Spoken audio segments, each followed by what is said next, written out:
अब उनको मालूम था, मगर हमारे विधायक को ये मालूम नहीं था। यार विधायक इस मामले में कमज़ोर भी रहा, तो ये विधायक की गलती थी कि रकबा काट दिया गया और उनको मालूम नहीं है, तो कहीं कमज़ोरी ज़रूर थी। मैं नहीं मानता कि कामरेड इसमें सहयोग नहीं करते हैं, आवाज़ उठाते हैं, आंदोलन करते हैं, धरने भी देते हैं, योगदान, क्योंकि जब कोई आदमी आवाज़ उठाता है तो निश्चित रूप से उनकी आवाज़ जल्दी सुनी जाती है।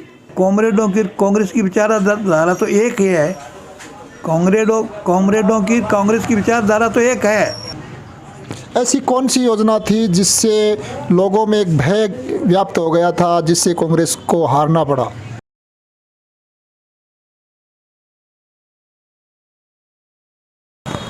नमस्कार, आज हम देश की जर्नी को लिए चलते हैं हमारे तारानगर के वरिष्ठ कांग्रेस नेता व पूर्व पीसीसी सदस्य पुष्कर जी इंदौरिया साहब से हम आपको रूबरू करवाना चाहते हैं। मिलिए पुष्कर जी से।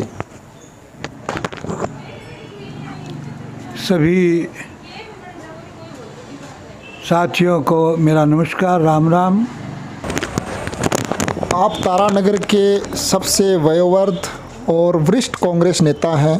आपने ये राजनीतिक सफ़र कब और कहां से किस तरह शुरुआत की? 69 में मैंने मैट्रिक की परीक्षा दी। उस वक्त हमारी आदर्श थी हिंदुस्तान की प्रधानमंत्री स्वर्गीय इंदिरा गांधी, उसको हम आदर्श मानते थे और हमारे स्कूल में भी हम नेतागिरी करते थे। उस वक्त सन 1971 में लोकसभा क्षेत्र हमारा बीकानेर था और पहला टिकट भीमसेन जी चौधरी को मिला था, जो बीकानेर के रहने वाले थे, उनको टिकट मिला था। और सामने से बीकानेर महाराजा करणी सिंह जी, वो उनका लास्ट चुनाव था। उस वक्त मैंने मेरे जीवन का पहला वोट सन 1971 में कांग्रेस को दिया था और 74 में हम संजय गांधी की टीम में शामिल हो गए थे और 76 में मुझे यूथ कांग्रेस का अध्यक्ष बना दिया गया था और 77 में मैं इंदिरा जी के लिए जेल भरो आंदोलन में हम सादुलपुर जेल में 9 दिन रहे। 9 दिन रहने के बाद हमें सिरोही भेजने की तैयारी कर रहे थे, मगर इतने में भी वो हमें छोड़ दिया गया और हम तारानगर आ गए। उसके बाद आज तक मैं कांग्रेस की सेवा करता आ रहा हूँ और अपनी निष्ठा के साथ, अपनी ईमानदारी के साथ मैं ज़्यादा कोई समर्थ भी नहीं हूँ, ज़्यादा कोई मतलब व्यावसायिक भी नहीं हूँ। मेरे बिजनेस में मेरे पास एक मेरी पान की दुकान थी, वो आज भी है मेरे पास, मैं उससे काम चलाता हूँ मेरा। आप NSY से कब जुड़े? NSY से मैं सन 1969 में, जब हमारे स्कूल में चुनाव होते थे, ये जो मॉनिटर के चुनाव होते थे, वो ही अध्यक्ष होता था स्कूल का और उनके वोट पड़ते थे। आप उस समय आप उस दौर से गुजरे हैं जिस दौर में देश के हालात बहुत ही मतलब आपातकाल जैसे लागू हो गया था, उस दौर से आप गुजरे हैं। इसके बारे में आप थोड़ा विवरण बताएं, जनता आपसे जानना चाहती है। आपातकाल में कांग्रेस का उस वक्त का जो योजना थी वो हिंदुस्तान को मजबूत करने की थी, मगर उसका कुछ हमारे साथियों ने या प्रतिपक्ष के लोगों ने इसका डट के मुकाबला किया और सन 77 के चुनाव में कांग्रेस का सफाया हो गया। ऐसी कौन सी योजना थी जिससे लोगों में एक भय व्याप्त हो गया था, जिससे कांग्रेस को हारना पड़ा? सबसे कुठाराघात थी उसमें नसबंदी, जिससे लोग, पूरे हिंदुस्तान के लोग नाराज़ हुए थे। आज तो लोग नसबंदी 2 बच्चों पे करवा रहे हैं। उस वक्त जोर जबरदस्ती हुई थी और प्रशासनिक अधिकारी, पुलिस अधिकारी, जितने भी मतलब कर्मचारी थे वो ज़बरदस्ती किया करते थे। लोग, कोई गाड़ी भी देहातों में जाती थी उस वक्त डरते थे कि ऑपरेशन करने वाले आए हैं। उस वक्त बहुत रात चला गया और उसके बाद में फिर तुरंत प्रभाव से ही वापस भी आ गया। उस समय जो एक लहर थी, उस लहर के बाद में जब इंदिरा जी की सरकार बनी तो कितना बहुमत मिला उनको? अच्छा बहुमत मिला। तुरंत उस वक्त देश के प्रधानमंत्री चौधरी चरण सिंह को बनाया गया था और उनके बनाते ही दोबारा चुनाव हुए तो कांग्रेस को बहुमत मिला और फिर इंदिरा गांधी वापस प्रधानमंत्री बनी। उस समय एक कांड हुआ था जो अपने स्वर्ण मंदिर है अमृतसर का, उसमें जो भिंडरावाले के जो खालिस्तान की मांग को लेके, क्या वो समय आपको याद है? बिल्कुल हमें याद है। हम वहाँ पंजाब में तो नहीं गए मगर हम सक्रिय कार्यकर्ता थे, हमको पदाधिकारी थे संगठन के, हमें सब मालूम है कि उस वक्त भिंडरावाले ने जो खालिस्तान का नारा दिया था वो देश के लिए घातक था और इंदिरा जी ने उनका डट के मुकाबला किया और उन लोगों ने उन पर गोलियां मार दी तो मार दी, मगर गांधी परिवार पीछे नहीं हटा। देश उस समय इंदिरा जी को ये पता भी था कि मेरे को इस काम में जो उन्होंने जो गोलियां चलवाई थी, जो आतंकवादियों के खिलाफ वहाँ डटकर मुकाबला किया था, तो इंदिरा जी ने अपनी सुरक्षा में कटौती क्यों की? इंदिरा जी ने सुरक्षा में कटौती की होती तो हत्या भी नहीं होती, क्योंकि पंजाबी जो वहाँ पहरेदार थे उनको हटाया जा सकता था मगर उन्होंने इनकार कर दिया था कि नहीं, इनको नहीं हटाना है। अगर उनके प्रति भाव है तो होता ना कि सरदार हमारा विरोध करते हैं या मेरे को मार देंगे तो हटा सकती थी, मगर उन्होंने नहीं हटाया। क्यों? कि वो जातिवाद या सांप्रदायिकतावाद या धर्मवाद पर वो विश्वास बिल्कुल नहीं करती थी। अच्छा, उसके बाद में जब ये आपको याद है 1984 का जो एक भयानक मंजर हुआ था, इंदिरा जी की हत्या हो गई थी, उसके बाद में यहाँ का जो माहौल था, देश का माहौल ख़राब हो गया था, और तो आप अपना क्षेत्र था राजस्थान के तारानगर चूरू में, कैसा माहौल रहा आपको याद होगा, बताएं जनता को। उस वक्त का माहौल था वो भय का माहौल था और दिल्ली में है वो कुछ मारकाट हुई थी। उस मारकाट का राजस्थान में या मतलब क्या है कि अपनी एरिया में बिल्कुल असर नहीं था और यह बात निश्चित थी कि दिल्ली में उसका नुकसान हुआ और वो आज भी लोगों को याद भी आती है कि उस वक्त मतलब क्या है कि कुछ लोगों को जो किसी जाति विशेष थे उनके खिलाफ कार्रवाई हुई जो नहीं होनी चाहिए थी। जब अपना क्षेत्र में, जब एक बात और कर लेते हैं, अपने क्षेत्र की बात करते हैं हमें, तो अपना जो क्षेत्र था यहाँ पे जो विधानसभा पहले हमारी सरदार सिर थी, तो तारानगर विधानसभा क्षेत्र कब बनाया गया? सन 77 में ही बनाया गया था विधानसभा क्षेत्र और यहाँ के पहले उम्मीदवार थे चंदनमल जी वैद और उनके सामने बने थे मनीराम जी जो देवगढ़ के थे तारानगर विधानसभा में। भाई जनता जानना चाहती है कि तारानगर के पहले विधायक मनीराम जी आर्य थे। मनीराम जी आर्य थे। उनके बाद जब उस समय उनके सामने बैद जी ने चुनाव बिल्कुल हारा था। उसके बाद बैद जी फिर कितने समय यहाँ के विधायक रहे? उसके बाद में तुरंत प्रभाव से वो सरकार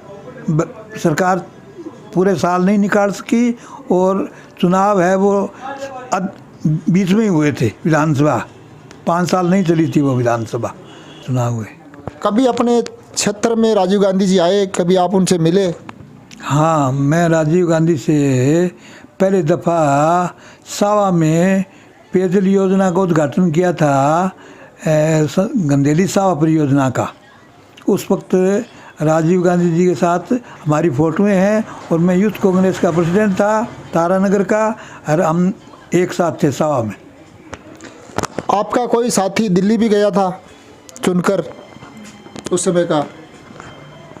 हमारा साथी उस वक्त तो मोहर सिंह जी एमपी थे, राजीव जी आए थे उस वक्त। तो उसके बाद में मोहर सिंह जी एक्सपायर हो गए तो उसके बाद में हमारे अजीज़ मित्र भाई नरेंद्र जी बुडानिया जो दूधवा के सरपंच थे उनको लोकसभा का टिकट दिया गया और उस वक्त के अध्यक्ष थे राजस्थान के अशोक जी गहलोत और मुख्यमंत्री थे हरदेव जी जोशी और बुडानिया जी चुनाव जीते थे और जीतने के बाद में वो लोकसभा में चूरू जिला का प्रतिनिधित्व किया।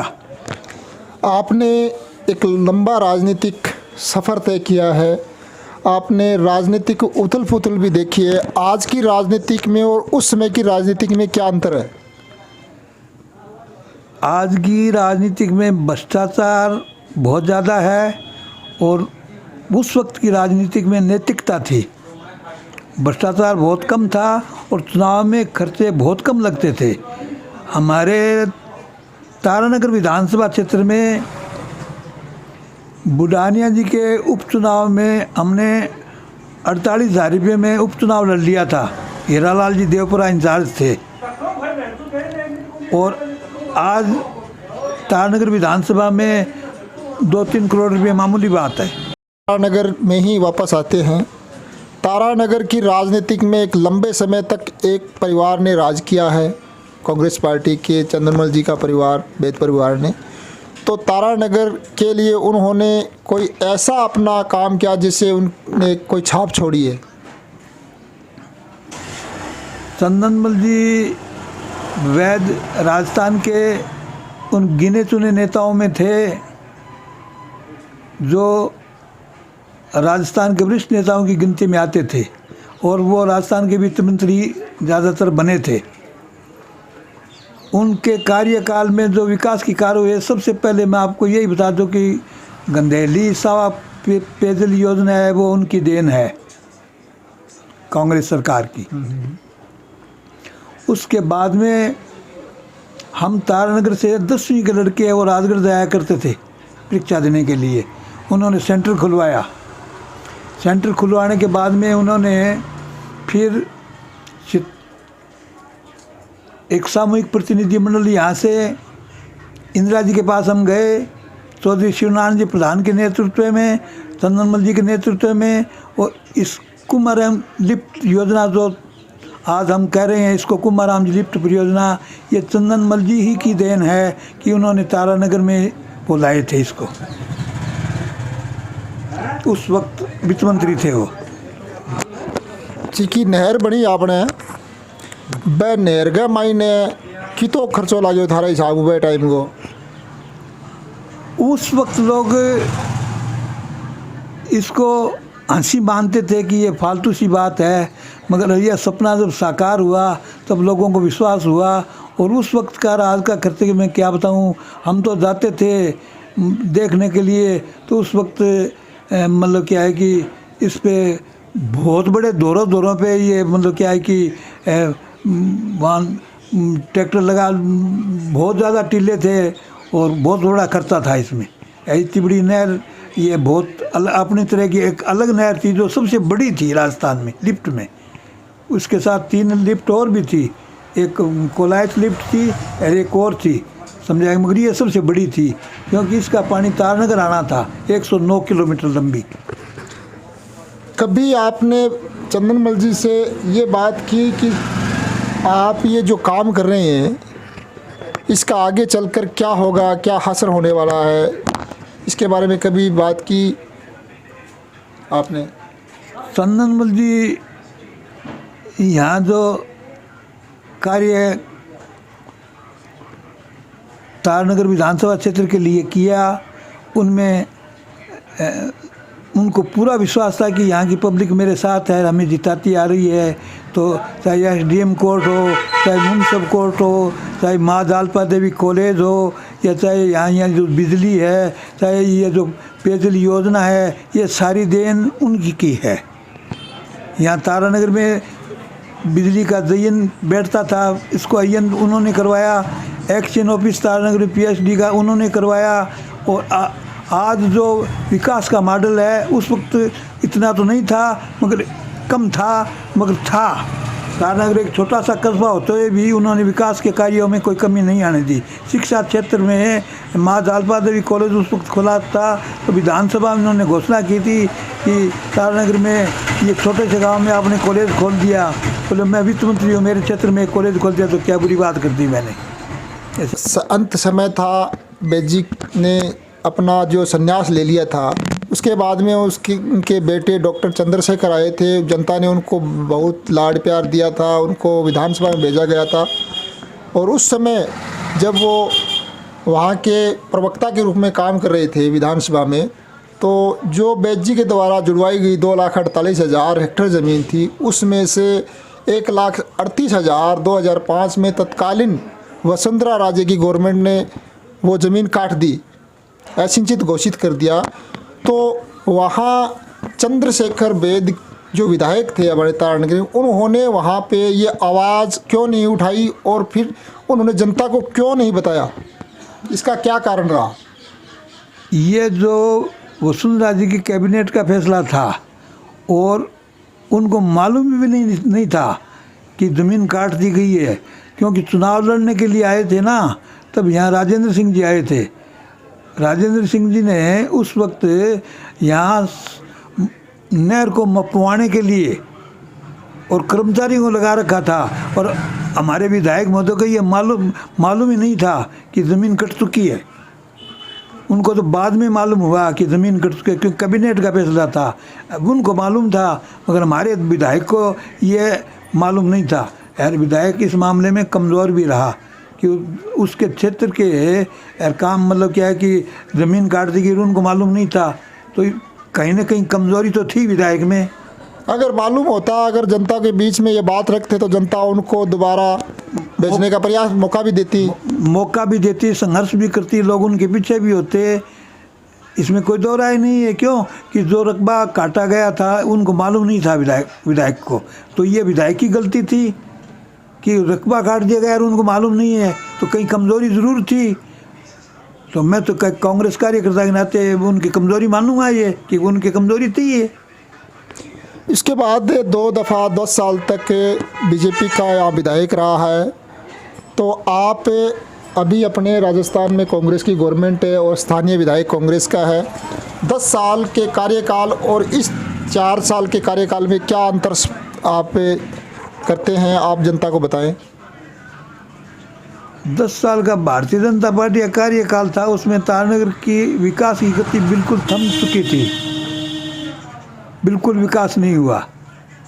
और उससे पहले तारानगर में हमारे विधायक थे, हमारे चंद्रशेखर जी वैद्य, उस वक्त भाजपा सरकार थी, तो उस वक्त भी विकास नहीं हुआ, क्योंकि भाजपा की सरकार थी, तो उस वक्त भी विकास नहीं हुआ।